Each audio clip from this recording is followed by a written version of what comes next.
그 과정에서 7월 1일부터 동래구청에서 청소 대행을 해줄 업체를 선정해야 되는 입찰 공고를 냅니다.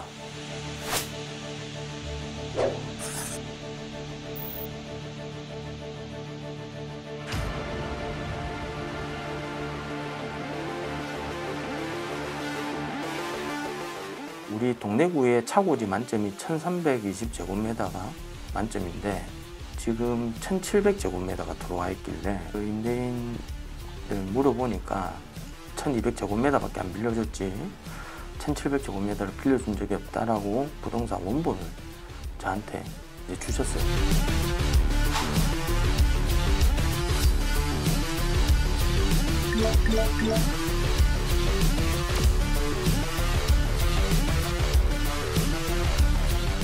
이제 첫 번째 구청대출용은 2월 3일, 두 번째 본계약용은 2월 8일이에요. 네. 그리고 가장 중요한 것은 첫 번째 구청대출용은 부필지에 1754제곱미터예요. 네, 그런데 이제 두 번째 본계약용을 보면 한 필지고 면적이 1201제곱미터인 거예요. 특약사항에 본계약에 앞서 2월 3일 체결한 임대차 계약서는 쌍방 합의하에 파기한다고 돼 있어요.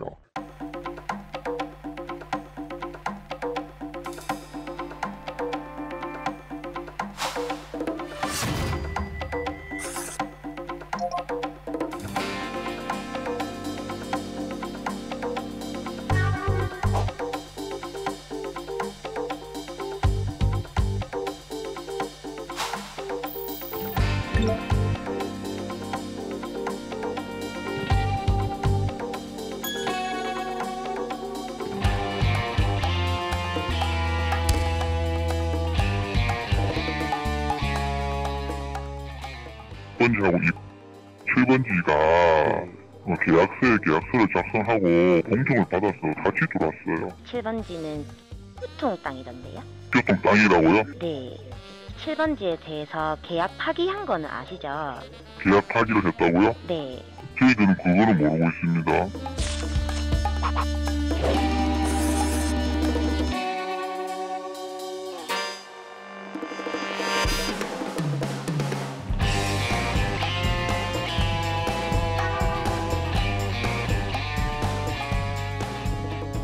이걸 어떻게 제대로 운반을 살 건지에 대한 투명하게 처리를 해야죠. 그래서 위탁을 할 거면 제대로 되고 있는지도 견제를 해야 됩니다. 감시하고 점검을 해야 됩니다. 그래서 그 점검을 통해서 문제가 불거지게 되면 페널티를 준다든지 바로 계약을 해지를 한다든지 그 시스템이 제대로 작동되게끔 하는 구조를 만들든지 실제로 경쟁을 시켜보게 되면 좀 더 업체들이 서로 제대로 처리하려고 하고 투명하려고 하는 노력들을 하게 되는 거죠. 그래서 조금만 넓히면 되지 않습니까? 한 구 말고 두세 개 구를 합쳐서 다른 구에 있는 업체들도 입찰할 수 있게끔 해가지고 좀 더 건강한 업체들이 할 수 있게 만들어주면 훨씬 더 쓰레기도 잘 처리되고 예산도 저는 많이 줄어들 거라고 생각하거든요. 그래서 그 진입 장벽을 낮추는 방법은 여러 가지가 있습니다만은 뭐 지금 현재 그 각 구군에서 가로 청소원은 직영을 하고 있습니다. 구에서. 이거를 같이 한꺼번에 합쳐서 구에서 직영을 과거처럼 구가 직접 이 쓰레기 처리는 할 수 있는 형태로 하면 진입 장벽이 많이 낮아질 수가 있다는 것이죠.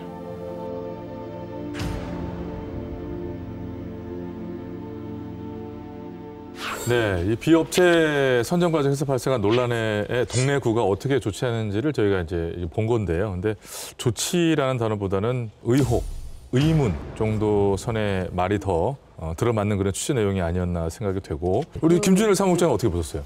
충분히 오해를 받을 수가 있겠죠. 이게 동래구청에서 서류 맞춰서 내라 우리가 통과시켜줄게 이렇게 했을 거 아닌가라는 오해도 받을 수 있고 오해도 받을 수 있는 겁니다. 예, 예 오해도 받을 수 있고 네. 사업체들은 예, 우리 어차피 될 거니까 이렇게 서류만 맞춰서 내자 이렇게 했는데 동래구청에서 입장을 명확하게 좀 이렇게 정리를 못 하신 것 같아요. 어찌됐건 시장에서는 공정한 경쟁이 있어야지 그 문제가 해결이 되잖아요. 개선이 되고. 네. 근데 이렇게 한 업체가 담합을 해버리면 불공정 시비에 걸리면 이 생활 폐기물 자체 그 문제점들이 해소가 되지가 않거든요. 그래서 그런 게 이제 제일 입찰 관련돼서 결과적인 본질적인 문제고 동래구에서 서류상 문제가 하나도 없으면 감사 들어오라고 하는데 이런 대행업체 계약 부분 감사 되게 세게 들어오거든요. 그러나 저는 감사 들어가야 된다고 생각해요, 다시. 예. 배수식 의원님은 어떻게 보셨어요? 이제 이번에 이런 여러 가지 자료를 보면서 제가 느낀 게 정말 서류에 너무 의존을 하고 있다는 거죠. 지금도 여기 기초단체도 서류상으로는 아무 문제가 없다. 선정되는데도 지금 문제가 없는 것처럼 가고 있는데 그 공무를 담당하시는 분이 한 번이라도 현장에 가서 서류하고 대조를 시켜봤다면 이건 그냥 나올 수 있는 이야기거든요. 그다음에 또 이제 정량 평가 부분에 이 실적 부분이 중요합니다. 즉 몇 년 해봤느냐, 경험이 있느냐 없느냐 이런 부분이 있거든요. 그렇다면은 이 행정기관에서 이런 평가 부분을 좀 더 투명하고 객관적으로 평가할 수 있도록 평가 항목도 좀 조정을 해야 된다고 보고요. 배지수 의원님 말씀하신 것처럼 그 평가 항목이 바뀌었어요. 그런데 사실은 이 청소 대행업체 가장 큰 문제가 적한장입니다. 지금 이제 부산 같은 경우에도 가장 큰 데가 이제 동래구 앞에 롯데백화점이 있습니다. 그 수거할 때 보면 2차선을 막고 있어요, 항상. 그러면 차는 지나가야 되는데 그 대로에 2차선 막고 이걸 하고 있습니다. 적한장이 없기 때문에. 그러면 얼마나 민원이 많이 오겠습니까? 이게 공공의 장소에서 공공의 일을 한다 하니 불만은 있지만 말을 못하는 거예요. 민원은 굉장히 많이 제기되는 문제가 있어요. 그래서 적한장의 시설 확보에 대한 부분을 점수를 높인 거는 좋아요.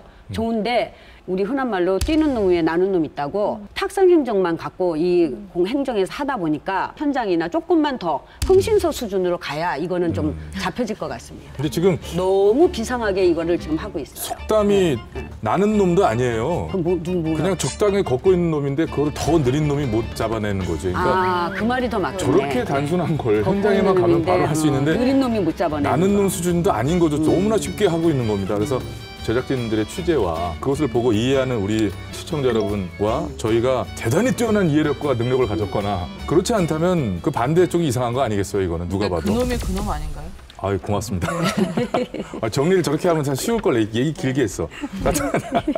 아무튼 쓰레기가 우리 앞에 보이지 않고 내 손으로 치우지 않으니 관심을 안 가질 수가 있는데 그 안으로 들어가 보면 이런 문제들이 있었던 것이고 그 문제들이 더 나아가 최근 쓰레기 대란에 있어서 약간 영향이 없었다고는 볼 수 없다. 그런 차원의 말씀을 드리다가 지금 현재까지 디테일한 얘기가 이제 들어온 겁니다.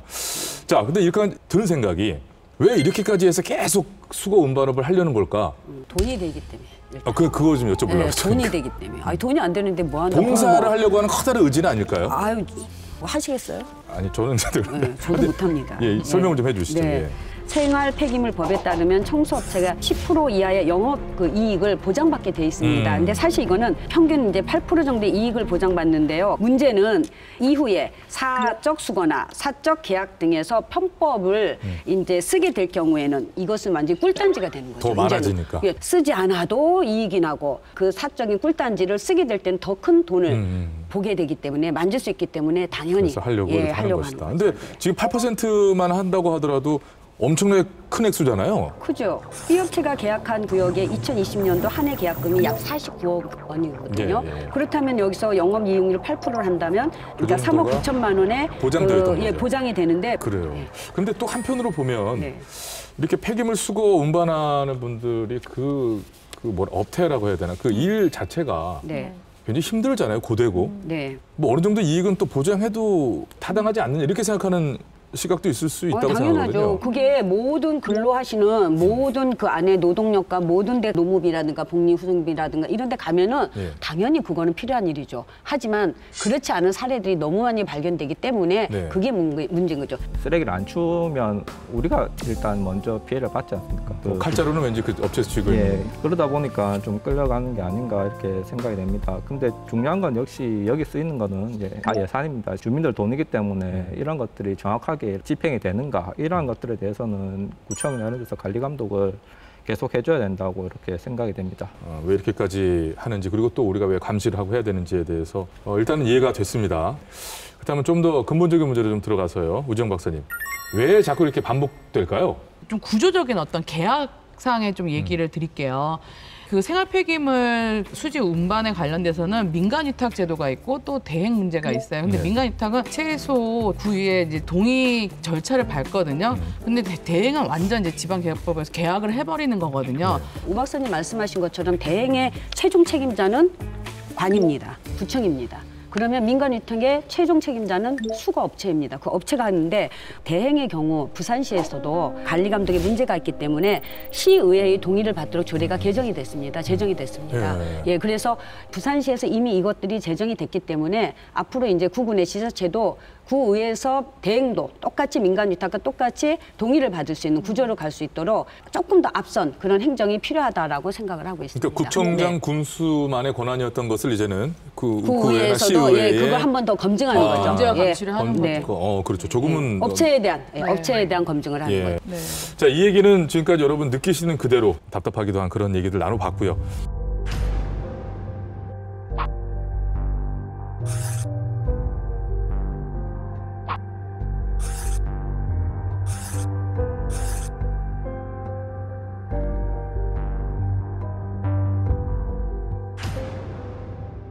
이제 차고지를 철회한다라는 얘기가 나오고 있는데 동래구청 교통과에 이 버스 차고지 주소를 이제 변경한다는 내용들을 공문을 보낸 게 있냐 이렇게 제가 물어봤어요. 네. 그러니까 이제 총속과 주무관님이 교통과에 7번지에 대한 차고지를 변경할 수가 있냐 이제 문의가 들어왔다고 합니다.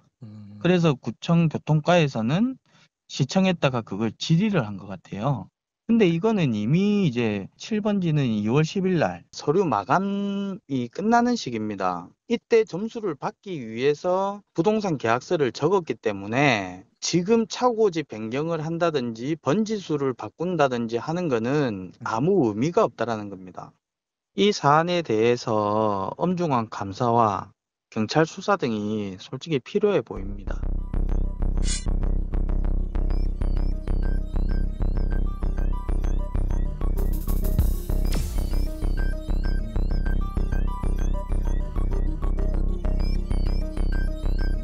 업체 측에서 저에게 이제 고발한 건에 대해서는 죄송합니다 사과를 하고 갔어요. 자기는 불법으로 무슨 자료를 취득한지 알고 고발장을 접수를 했다. 그래서 고발 취하하겠다면서 이제 사과하고 물러섰습니다. 그리고 이제 동래구청의 사업계획서 같은 거 PPT 자료 우리 의원들이 좀 받아봐야 되는데 의회라는 게 이제 구청을 견제하고 감시하는 역할이라고 저는 생각을 하거든요. 네. 그래서 업체에서 우리 동네 구민들을 위해서 어떻게 사업을 하고 이 청소를 어떻게 치워주겠다라는 사업 계획서에 대해서 우리 의원들도 알아야지 예산을 집행하든지 그 업체가 진짜 확실하게 이렇게 할 수 있는 조건이 되는지 의원들도 알아야 되는 부분이잖아요. 그래서 동래구청한테 자료 요청을 했더니 업체 측에서 주지 말해서 줄 수가 없다라고 지금 이제 답변을 한 상태입니다. 그러니까 이제 자기들도 고발장 접수가 됐으니 의원님들한테 자료 제공을 하지 마라라고 자기가 그렇게 발언한 것도 맞고 공문을 보낸 것도 맞다라고 인정했습니다.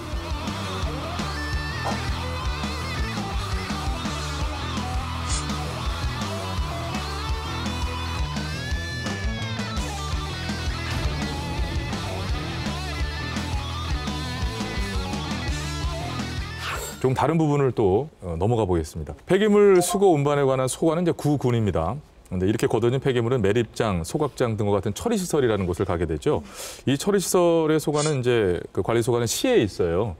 우리의 세금 그리고 우리의 환경과도 직결된 실질적인 이 폐기물 처리 과연 어떻게 행해지고 있을지 저희가 그 현장을 가봤습니다. 보시죠.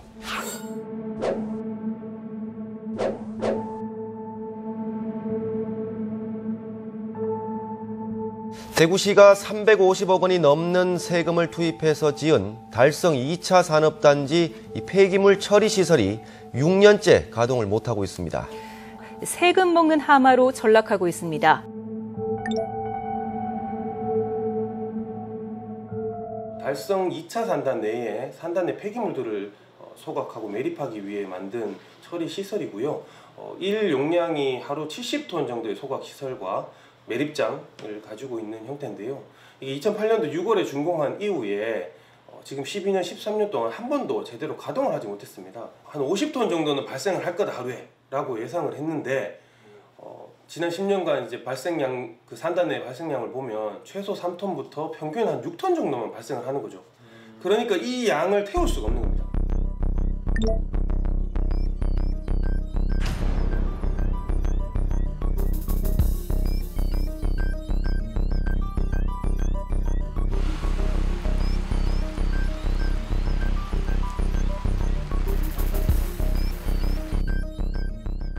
여기 멈춰진 게 오래됐거든요. 멈춰진 게 오래돼가 기업들 자체가 아예 없죠. 원래 계획했을 때만큼 들어오질 않아요. 아, 애초에 들어오질 않았어요? 발생률 부족으로 오늘 그 있어야 되는 부족으로.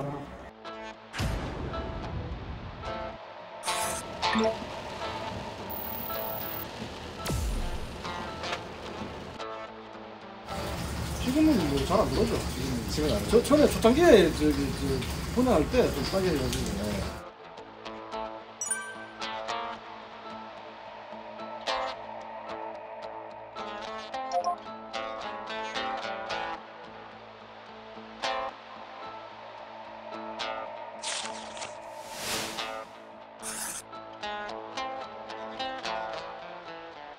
이것도 뭐 이제 국가 정책에 뭐 또 부합하는 형태로 어쨌든 국비를 받아서 이제 해야 되는 측면이 있어서 한 600억 정도 든다고 하더라고요. 그러니까 이제 그런 걸 받아야 되니까 에너지 특화 기업을 유치하고 또 에너지 산업을 또 이렇게 지원하는 센터를 짓고 뭐 그 계획만 봐서는 뭐 특별히 반대할 사람이 없겠죠. 근데 이제 과연 그게 얼마나 실행화되고 구체화될 수 있을지에 대해서는 약간 의문이 드는 지점이 있고요.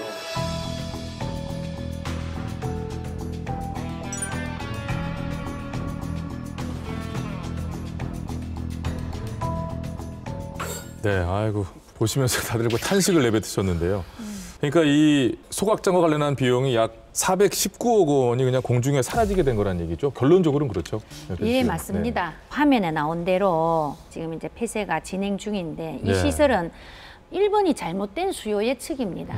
연평균 지금 5.9톤밖에 이 폐기물 발생이 안 되는데 실제 설계할 때는 이걸 53톤으로 지금 계획을 하고 하다 보니까 아예 이 지금 가동 자체를 안 했거든요. 잘못된 수요 예측. 그다음 또 한 번은 이 과정에 있어서 대구시의 부실함과 무능력함이 저는 그대로 드러났다고 말씀드릴 수가 있습니다. 중앙정부도 저는 여기에서 자유롭지 못한 게 이 당시에는 이런 산단 조성할 때 필수 시설이었습니다. 이 시설이. 근데 지금은 또 바뀌어서 또 없어도 돼요.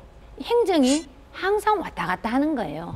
어쨌든 중앙정부에서 내려주는 국비든 우리 대구에서 들어가는 시비든 우리 모두 시민과 국민들의 세금이거든요. 그런 돈에 대해서 내 돈이 아니다라는 생각을 하다 보니 저는 이런 실패한 사례가 일어났다고. 이번에 이 뭐 액수 자체는 그렇죠. 다시 한번 또 상기가 되면 될수록 뒷목 잡게 되는 그런 금액인 것 같은데. 제가 중앙정부에 대한 게 공감하는 부분이요. 이게 똑같이 부산에도 똑같습니다. 아주 판박이 정관 소각장 똑같습니다. 한 번도 가동 못하고 연간 우리 세금으로 운영비 한 2억 9천만 원 정도, 2억만 원 정도 지급을 해주면서 못 쓴 거거든요. 그럼 결국 보세요. 대구시에도 있고 부산시에도 있고 뭐 이런 예들이 많은데 중앙정부가 이런 것들에 대해서 세금 낭비를 그냥 하고 있는데 좀 정부 차원의 네트워크를 해야 되는데 그게 없다라는 거 그거는 저도 굉장히 공감을 하고 있습니다. 예, 맞습니다. 자원 해소 시설만의 문제는 아니겠죠. 이렇게 사업 타당성이나 수요 예측이 잘못됐을 때 이렇게 피 같은 이제 시민의 세금이 어떻게 날아가는지 이렇게 보여주는 예라고 생각이 되고 그래서 이제 앞으로 잘하는 게 좀 중요하겠죠. 이런 문제가 생겼으니까 400억 날아간 건 날아간 거고 지금부터 이제 또 고민을 제대로 해봐야 될 것 같습니다. 이제 단지니까 단지가 늘어나서 이렇게 폐기물이 늘어날 가능성은 없는지. 그러니까 바로 그 말씀을 제가 드리려고 했는데요. 지금 날아갔다라고 지금 단정 짓고 날려야 되는가 나중에 다시 수요가 늘어났을 때는 어떻게 할 것인지 고려를 했는가에 대한 의문이 남거든요. 예, 그런 고민과 또 아니면 다른 이제 뭐 생활 폐기물이나 다른 폐기물 처리하는 시설이 필요한 거 아닌가. 예. 그것도 아니면 뭐 진짜 필요 없다 해서 없앨 것인가 이런 다각적인 고민들을 필요하다 생각하고 그런 걸 좀 했겠죠. 뭐 의원님이 더 잘 아시겠지만 보니까 올해 4월부터 에너지 클러스터 조성 계획이 이렇게 협의가 추진되고 있다고 하더라고요. 아마 뭐 그런 고민들을 많이 해서 이런 결과가 나왔을 거라 생각하는데 이번에는 좀 세금이 헛으로 안 쓰이게 좋은 결과가 좀 나왔으면 좋겠습니다.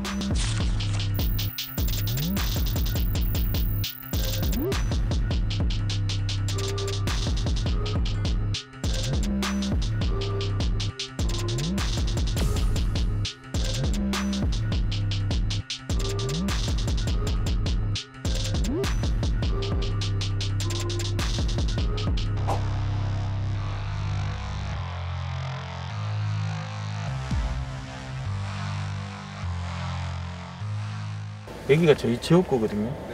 여기가 옛날에 청소했던 구역들이에요. 여기가. 저기 나와 있죠. 음식물 쓰레기하고 저기 비봉투.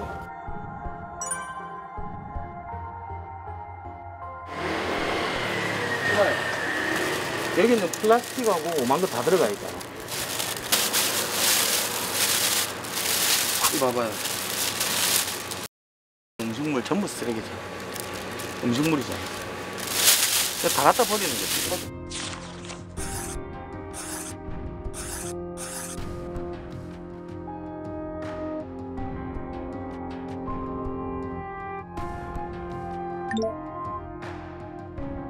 이런 업체들이 식당에서 나오는 종량제 봉투에 담아야 되는 물건들부터 플라스틱, 캔, 고철 모든 걸 다 넣어서 그냥 한 봉지에다가 담아두면 다 가져가는. 그러면 이 환경업체들은 제대로 이거 쓰레기를 분리해서 버리느냐? 그렇지 않거든요. 업체들은 그걸 무조건 수거를 해서 또 중간에 5톤 트럭으로 넘기는 거죠. 그러면 5톤 트럭이나 10톤 트럭에 압축기에다가 넣어서 그게 바로 이제 생곡으로 올라가 버리는 거죠. 그러면 분리수거가 전혀 안 된 물량들이 생곡에 묻힌다는 거예요. 좀 심각한 환경에 피해를 준다.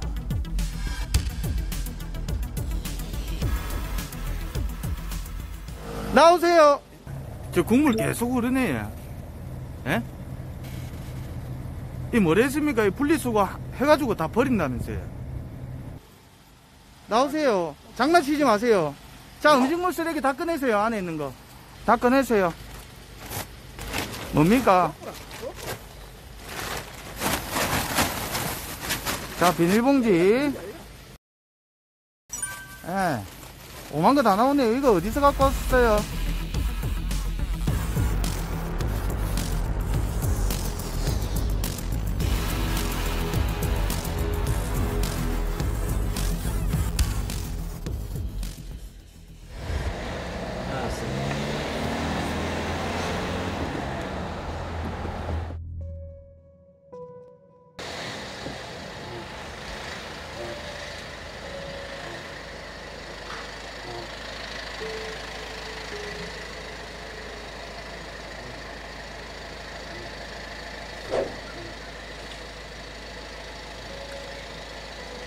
오늘 멈춰도 돼.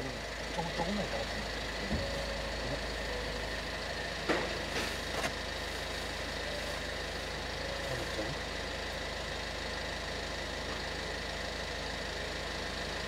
네, 됐어요. 잡아야 된다, 이제. 계속 돌아봐. 이게 현행범이거든요, 이거. 네.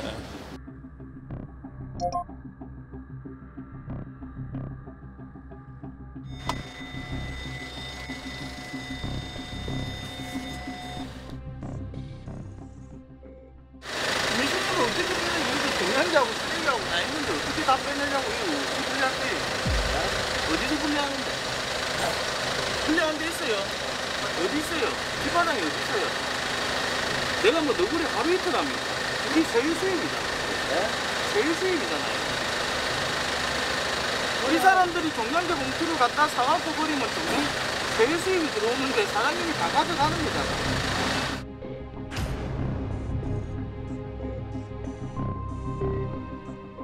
좀 전에 이제 VCR에서 네. 보다시피 불법 매립 같은 것도 있고요. 네. 그래서 이제 폐기물 관리법이 2019년 11월 26일 날 개정이 됐고요. 시행이 2020년 12월 달부터 시행이 됐습니다. 네네. 그 내용을 보면은 경전의 수거 운반업체가 불법 폐기물이 적치된 장소를 이제 운반을 하더라도 그동안은 별도의 처벌 규정이 없었어요. 그런데 이 개정된 내용을 보면 2년 이하 징역 네. 또는 2천만 원 이하의 벌금형을 처한다.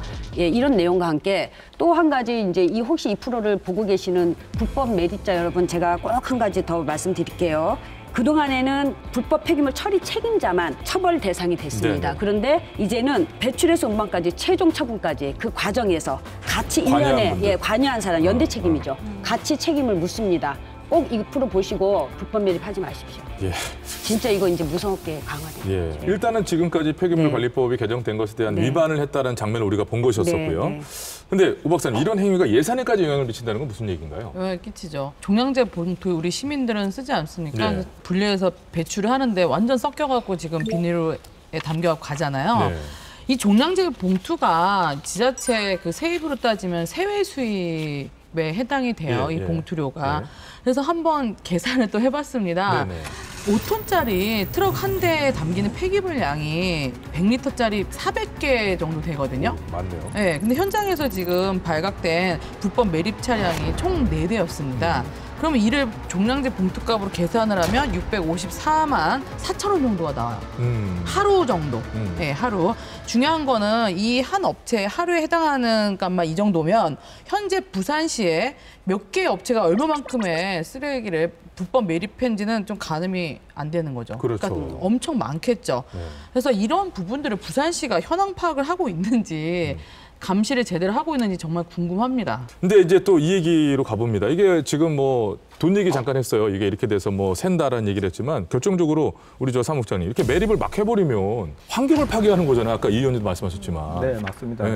그 환경뿐만 아니고 이제 시민 안전까지도 위협하는 그러한 행위라고 볼 수 있겠고요. 땅속에 쓰레기가 묻히면 이제 얼마 걸릴지 모릅니다. 뭐 처리가 안 되고 계속 아직 썩는 거고. 막 다 다르니까요, 또. 예, 상수도 뭐 농작물 오염 같은 게 당연히 되고요. 심할 경우에는 뭐 산사 때까지 나는 경우도 있는 걸로 이렇게 나오고 있습니다. 그리고 이제 현장을 보셔서 알겠지만 원래는 이제 자원 재활용이나 재사용을 할 수 있는 것들도 그렇게 뭉쳐져 버리면 결국에는 뭐 소각을 시키든지 단체로 아니면 다시 매립을 해야 되는 그러한 이중적인 비용까지 많이 들게 되는 거죠. 아까는 이제 쓰레기 양이 많아서 치이는 거에 대한 쓰레기 전쟁이라는 얘기로 시작을 했지만 이거 그야말로 쓰레기 전쟁이에요. 그 내부를 들여다보면. 지금 난리인 것 같습니다. 자, 과연 이 문제들이 해결은 될 수 있을까요? 전문가들에게 직접 물어봤습니다. 보시죠.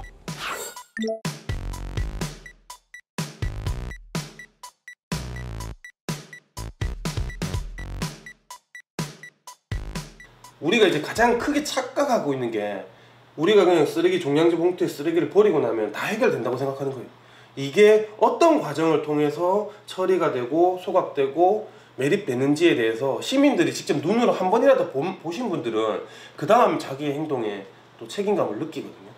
그런 부분이 좀 개선돼야 될 점이라고 보고요. 우리가 노력하는 만큼 국가나 기업 같은 데서도 발생하는 쓰레기량을 줄이기 위한 어떤 시스템을 완전히 바꿔야 되는 거죠. 자원 투입을 최소화하고 오염물질을 최소화하는 방향으로 기업들이 생산품을 만들어야 됩니다. 그리고 나서 쓰고 난 다음에는 가급적이면 소각이나 매립되는 게 아니라 재활용이 잘 되는 구조를 만들어야 되고, 다음 소비자들은 그런 제품들을 많이 소비를 해서 환경에 악영향을 주는 제품들이 퇴출될 수 있도록 하는 구조를 만들어줘야 되고, 다음 정부는 그런 기업과 소비자들의 움직임에 잘 되는 부분들에 인센티브를 주고 환경오염을 유발하는 그런 부분들에서는 페널티를 과감하게 부여하는 정책들을 만들어야지만이 실제로는 이 지구적인 쓰레기 문제로 인한 환경오염을 최소화할 수 있는 방법이지 않을까.